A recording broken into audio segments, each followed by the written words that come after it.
നാട്ടിൽ പെൺപിള്ളേർ ബുള്ളറ്റ് ഓടിച്ചാൽ ഒരുപാട് കാര്യങ്ങൾ കേൾക്കേണ്ടി വരും. ഓക്കെ, ഇന്നലെ ഞാൻ കേട്ടൊരു സംഭവം നിങ്ങളായിട്ട് ഷെയർ ചെയ്യാം. എൻ്റെ ഒരു മീറ്റോർ 350 ആയിരിക്കുന്നത്.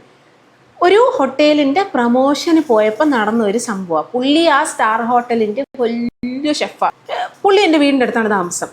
ഓക്കെ, അത് ഞങ്ങൾ സംസാരിച്ച് വന്നപ്പോഴും അറിഞ്ഞ്. ആൻഡ് ഹി വാസ് ലൈക്ക്, താനല്ലേ ഡെയിലി രാത്രി അതുവഴി മഞ്ഞ കളർ മീറ്റോറിൽ വീട്ടിലേക്ക് പോകുന്നത്? ഞാൻ എപ്പോഴും വിചാരിക്കും, അല്ല ആ സമയത്ത് എവിടെ പോകുന്നതാ? I was literally shocked. ഒന്ന് ആലോചിച്ച് നോക്കണം, നല്ല പഠിപ്പും വിവരവും വിദ്യാഭ്യാസവും മനുഷ്യരെയും ഒക്കെ കണ്ട് ഇടപെടുന്ന ആളാണ്. രാത്രി ഒരു ബുള്ളറ്റ് എടുത്ത് പെങ്കൊച്ച് പുറത്തിറങ്ങിയ his thought was like this.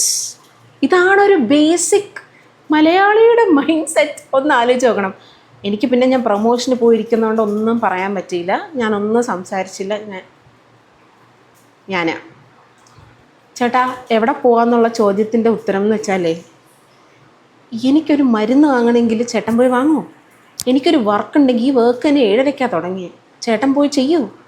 എനിക്കൊരു തുണി വാങ്ങണമെങ്കിൽ ചേട്ടൻ പോവോ? വീട്ടിലെന്തെങ്കിലും ആവശ്യമുണ്ട്, പലചരക്ക് വാങ്ങണമെങ്കിൽ ആര് പോവും? സാഡ്.